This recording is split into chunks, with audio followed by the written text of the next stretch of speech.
السلام عليكم خوتي خواتاتي، كي دايرين؟ لاباس عليكم؟ هانيين؟ اموركم بخير. جيت لكم بواحد الفيديو جديد باش نهضر لكم على هاد المخاطر تاع عمليات التجميل اللي ولاو بزاف. ماشي عمليات التجميل الكبار، دابا غير هاد الصغار اللي وليت كتشوفي تاع الكيراتين والبروتين وتوريد الشفايف وتصغير الانف بطريقه عن بدون اللجوء للعمليات. هادشي ولا كنشوفوا هاد التجميل اللي ولا بسيط وفي نفس الوقت راه خطير.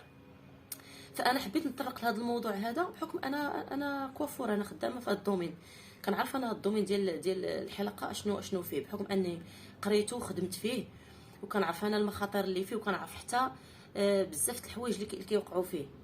يعني كنعرف ماشي كلشي الناس عندهم نفس الزغبه، ماشي عندهم نفس فروه الراس، تيكونوا مختلفين ماشي نفسهم. فلهذا انا بغيت نطرق لهذا الموضوع لاني شفت واحد الفيديو صراحه اللي كيبقى في الخاطر بزاف، تاع واحد السيده مسكينه. غنعاود لكم القصه تاعها وغنعطيكم تشوفوا شي مقاطع من الاشواق عليها، ومن بعد غادي نكمل معكم الحديث. غنعطيكم واحد النبذه من القصه ديال هذه السيده. هذه السيده هذه كانت مسكينه، هي حامله، كانت حامله متزوجه وحامله، مشات تولد عند الام ديالها بحكم ان الزوج ديالها يعني مشغول وما كاينش اللي يوقف معاها في سميتو. هي مصريه هذه السيده، مشات ولدت عند الام ديالها وصلت 40 ووسائلها وكل شيء. فملي بغات ترجع عند الزوج ديالها قالت بلاتي نغير من اللوك ديالي شويه، نبان شويه زوينه هكا باش زعما الراجل تعجبو الزوجه ديالو.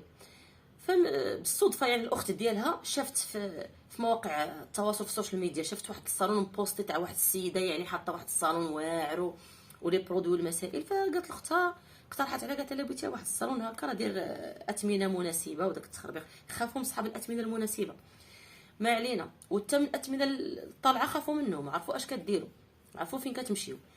فمشات السيده مسكينه عند هاد السيده هادي وبتغير من اللوك ديالها، باش تمشي عند راجلها زوينه. وهنا بغيت نصيفط لكم واحد الميساج، بغيت نرسل واحد الميساج للعيالات والبنات بصفه عامه، اللي مزوجه ولا اللي مخطوبه ولا اللي على وشك ولا اللي معارفه ولا اي وحده. مهم تنصيفط لها هذا الميساج، حاولوا ما باقيش تغيروا على قبل شي واحد، تغيري على قبل نفسك، تغيري باش تغيري نفسيتك انت، تغيري نهار تشوفي راسك انت محتاجه انك تغيري، ان تغيري من اللوك ديالك، ماشي من غير من اللوك ديالي. علاش؟ باش انا راجلي نعجبو. ان فوا كديري شي حاجه على قبل شي واحد ما عمرك غتوصلي لديك السعاده اللي انت بغيتيها، او بين قوسين نحيدو كلمه السعاده نقولوا ما توصليش لداك يعجبك راسك كما انت بغيتي. ما يعجبكش راسك لانك ديما كديري على قبل واحد الانسان، بقى ديما ديري على قبل واحد الانسان، هذا غلط. ديما ديري على قبل راسك انت، اش عجبك انت، نهار تحسي براسك انت بغيتي تغيري. فهاد السيده مسكينه بحكم التسرع بغات ترجع عند راجلها وخصها تبان بلوك زوينه واعره، على قبلو طاحت في كارثه. انا نوريكم شنو وقع عليها ونرجعوا نكملوا الفيديو.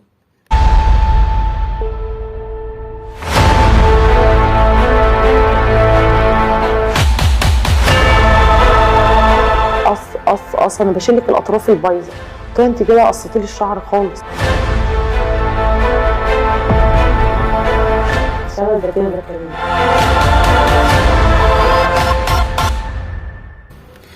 فكما شفتوا دابا هاد الفيديوهات اللي وريتكم وهاد التصاور، هاد الفيديو اللي شفتوا، هاد الفيديو قصير، انا حاولت غير نبين لكم اش وقع عليها. فقصتها مسكينه يورتالها.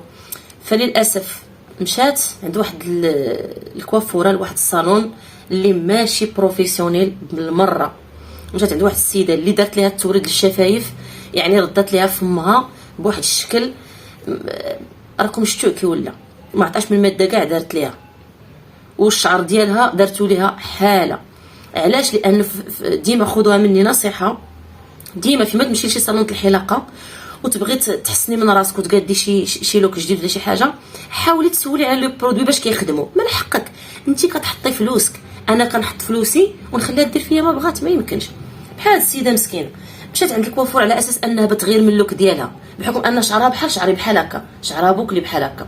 فقالت بلاتي نردو ليس، نردو رطب، وبالمناسبه انها تبدل اللون. كان عندها لونها مغلوق، لون اظن اما قهوي اما مارو مغلوق، فبتردو يكون قري. فالسيده هذه اللي ما عندهاش الضمير المهني ككوافوره كحلاقه، يعني تستحق انها تكون يتعطى داك الدبلوم، عوض ما تفكر في هذه السيده مسكينه الاضرار اللي غيوقعوا ليها، هي كتشوف غير شحال غتدخل منها، بحكم ان السيده طالبه انها دير الكيغاتي لشعرها وفي نفس الوقت بغات دير الترطيبه، وهذا غلط. غلطه البنات، غلطه اخواتاتي، عمركم ما تمشيو شي صالون وتبغيو ديروا الصباغه والكيراتين ولا البروتين بدقه واحده، ما كيدارش. كيدار حاجه واحده، الا صبغتي سيري خلي شعرك ارتاح وعالجيه باش ما لان الصباغه كتنشف الزغبه كما تنقولوا، كطيح الزغبه وكدير بزاف د الحوايج. فعالجيه واحد الفتره، عطيه شهر، عطيه 15 يوم حتى لشهر، عاد حاولي ديري ليه الكيراتين ولا البروتين. ولا كاع فكرتي ديري كيراتين والبروتين سيري لشي كيراتين والبروتين اللي ما يكونش دوزيام كاليتي ولا ديال الكرو ديال السوق. شوفي شي كاليتي اللي زوينه. الشعر هذا راه عباد الله، راه ما كتعرفوش شنو كيوقع لكم. راه الشعر هذا والوجه هذا راه ما معاش اللعب، ما معاش اللعب. خص الانسان يرد البال في هاد الامور هادو ويحاول ما امكن كاع يتفاداهم. علاش انا نغير اللوك ديال لا عجبني انا مره في شحال ديالها ماشي مشكل، ماشي نتغير على قبل شي شخص باش نخرج انا على راسي ونخسر الخليقه اللي خلقني فيها سيدي ربي. كلنا زوينين، كلشي الله سبحانه وتعالى خلى رجال العائلات خلقهم زوينين، كلشي زوين، حتى واحد ما خايب، غير اللي بيشوف راسو خايب. كما خلقك الله زوين. يقدر يكون فيك شي عيب، هذاك هو اللي كيميزك انك تكوني زوينه قدام وحدين اخرين. لاش تحيدي، لاش تحيدي؟ خلق الله. ولاحظتوا معايا وغادي تلاحظوا معايا الا كتشوفوا بزاف دوك كيديروا التجميل، كتلقاها كانت زوينه قبل التجميل، ودار التجميل ولات بحال شي كائن فضائي، بحال شي واحد نازل من الفضاء غريب. سبحان الله، ما كيكونش كيشبه البشر، تيكون غريب. فلهذا يعني هاد السيده مسكينه هادي وقع لها نفس المشكل. ناضت مشات مسكينه كتغير وكطيح وكتنوض باش تبان راجلها واعره، في الاخر الشعر مشى، الفم ولا حالته، الشعر تبارك الله كان عندها طويل حتى لهنا ولا لا حتى لهنايا قصير وحالته، وفيه شي 77 لون. لان الكوافوره الله يعطيها الصحه ماشي زعما تقول لها راه ما يمكنش ديريهم في نفس الوقت، وهذا الشيء راه ماشي غير في مصر، هذه غير تاخذوا غير انا بغيتكم غير تاخذوا فكره ما اللي في مصر. ما حنا عندنا في المغرب حتى هو راه كاين بعض الحالات كيوقعوا، واخا عندنا دي صالون كبار حتى هما عندهم دي صالون كبار، انما كيوقعوا بالخطره، تيوقعوا هاد الاغلاط هادو. وكينتج على هاد الاغلاط هادو ان الانسان الكوافوره ما كتكونش بروفيسيونيل. خصها تسول الكليانه اختي راه واش انت عندك حساسيه، حيت كاين بعض الخطرات تكون السيده عندها حساسيه في الجلد وهي ما عارفاش. الا قالت لك ما عارفاش كتاخدي واحد البتيت ميش من الاخر ديال الشعر تاعها من اللور هنا، كتاخدي لها واحد الميش صغيره وكتاسيي كتابليكي عليه هذاك البرودوي، سواء كان صباغه ولا كيراتين ولا ترطيبه عاديه، وكديريها لها وكتخليها لها واحد شويه. ومن بعد كتاسيي الزغبه، كتجريها بحال هكا. الا الزغبه تبعاتك وطاحت كلها كتعرفي بان راه السيده راه شعرها سونسيبل، وتا فروه الراس ديالها راه سونسيبل. يعني ما خصكيش ديري لها شي حاجه. قول لها اختي سيري عالجي راسك وعالجي فروه الراس تاعك، عاد اجي تصاوبي.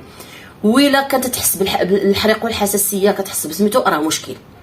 وإلا كنتي عند شي كوافوره ماشي بروفيسيونيل ما كيهمهاش، يعني يهمها غير الفلوس، كتجي كتديك ودير لك كترد فيك هاد الفضايح هادو. ديما البنات ردوا بالكم. والمشكله الكبيره كاع ان السيده مسكينه مشى لها الشعر كله وطاح، ودارت ليها وسبب هادشي كلشي هما الصبايغ، لان هي دارت ليها الصباغه الاولى كانت السيده صابغه اصلا وما عجبهاش اللون وبات تبدلون، مشات دارت لها الديكاباج، ومن مورا الديكاباج دارت لها صباغه اخرى، ومن فوق ديك الصباغه ما عجبش السيده اللون، دارت لها فوق منه صباغه اخرى. شوف شحال ديال المواد الكيماويه دارت لها على شعرها.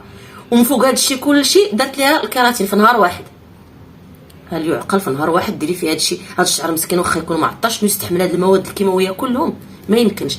فشوفوا السيده مسكينه مشات عند الطبيبه اخصائيه الجلد باش غير تنقد ما يمكن انقاذه، ما لقاتش ما تنقد. صافي اللي عطا الله عطاه. لقات البصيلات ديال الراس، الشعر ديالها، الخصلات الشعر تاعها مشاو. البصيلات تاع الراس الله يحضر السلامه والله يحفظنا ويحفظكم، الشعر كيمشي هكا من الجدر، طاح الشعر مشى هكا، كتجرو مسكين هكا تيمشي.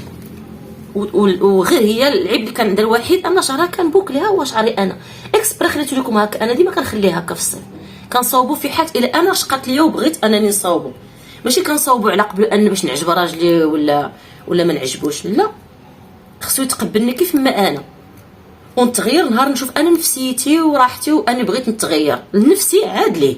فهي يعني فكرت هاد التفكير هذا وجابتها في راسها مسكينه للاسف الشديد، لدرجه انه دابا حتى الطبيبه تاع الجلد حارت فيها، قالت لها البصيلات ماتوا، ما عندك ما ديري لشعرك، ما يمكنليش نقد لك فيه حتى شي حاجه للاسف الشديد. ها انتم سمعوا اشنو وقع عليها ومن بعد نكملوا الفيديو.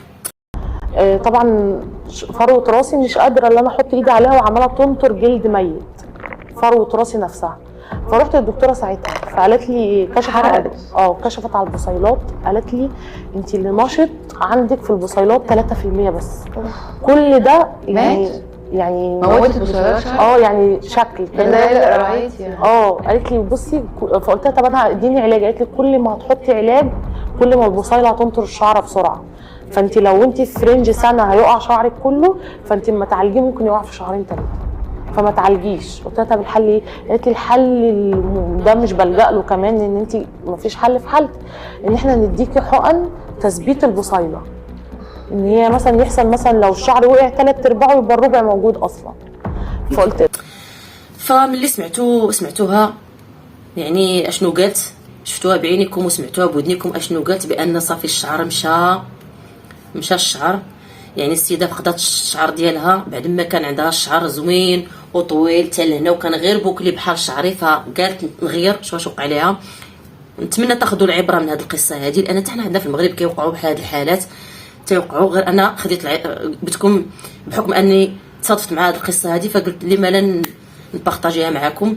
فانا الحمد لله شعري ناتوريل. انا من نهار كنت انا كوافوره، عرفتي الكوافورات هما راه كيكونوا حريص على شعرهم اكثر. فانا بحكم انني فاش كنت صغيره، دابا انا عندي 39 عام في عمري الحمد لله، يعني الله يكبرنا على طاعه الله ورسول الله. ما عمري انا سنين هذه ما عمري صبغت، ما عمري ترطبت، صافي كنخلي شعري كما هو. لانه من بين الاسباب اللي كيخرج على الشعر في المراه كتلقاها واصله للربعينات ولا الثلاثينات، داخله في اما الثلاثينات او داخله في الربعينات، كتلقاها الشيب في شعرها كله. علاش؟ لان كنقتلوا دوك لو بيغمون ميلانيك، حيت الشعر حتى هو راه ماشي شي حاجه اللي ممكنش، راه حتى هو مسكين تيموت، راه خص بنادم يراعي. الشعر لما يوميا صبيغ كيموتوا دوك لي بيغمون ميلانيك في الشعر، كتموت صافي تيولي الشعر ما تيبقاش عنده القابليه انه يغير اللون، كترجع زغبه بيضه ملي كترجع بيضه صافي اللي درتي لها ما كيقرش فيها. فمن اسباب الشيب اللي كيكون في البنات دابا اللي كيكونوا باقي صغارات وفيهم الشيب راه هما كثرة الصبايغ. الصبايغ تيقتلوا لي بيغمون ميلانيك ديال الشعر حتى كتموت الزغبه. فنقصوا من الصبايغ ونقصوا من داك التجميل. لا بغيت نكبر الفم، لا بغيت نصغر النيف، لا بغيت ننفخ الخدايد باش نعجب شي واحد، لا. غيروا هنا، غيروا القلوب ديالكم، غيروا النفوس ديالكم، غيروا التعامل تاعكم واخلاقكم مع الاخرين، يحبوكم كيف ما نتوما. غيروا شي حوايج فيكم لداخل يحبوك كيف ما نتيا. ما عنديش انا، ما كاينلاش نبقى نبدل ولا ندير البوتوكس وندير. انا فيا انا شي تجاعيد قليل الحمد لله، انا عاجبيني وفرحانه براسي وما غنغير حتى شي حاجه. ندير شي حوايج طبيعيه، عطا الله لي ماسك طبيعيين، عطا الله حوايج طبيعيين نديرهم لشعري ولوجهي ونبقى بسلام بلا ما نوصل لهذا المواصل. نتمنى تستافدوا من هذا الفيديو وتردوا بالكم من لي برودوي شيميك كاملين، ونحاول نتفادى. واي صالون مشيت ليه من حقي نطلب من الكوافوره نقول لها اختي وريني البرودوي باش بتخدمي ليا، ومن حقي نشوف اش كدير، حيت كاين بعض لي صالون وردوا معايا البال في هذه القضيه، ونتمنى في لي كومونتير تردوا عليا واش كنقول الحق ولا لا. كاينين في بعض لي صالون كتمشي للور كتخلط البرودوي، كدير الغبره والاكسيدون والتخربيق وتجي تبقى تصبغ لك. لا، خصك تعرفي الصباغه لا مارك باش تخدم لك، ضروري تعرفي. فنتمنى انكم تردوا البال لهذه القضيه هذه، ردوا بهذه القضيه مزيان. يلا طلعوا لي فراسكم، ونتمنى يعجبكم هذا الفيديو وديروا اشتراك وفعلوا الجرس وديروا سبسكرايب، ونتمنى انكم تتبعوني ويعجبكم داكشي اللي كنقدم لكم. يلا طلعوا لي فراسكم، باي باي.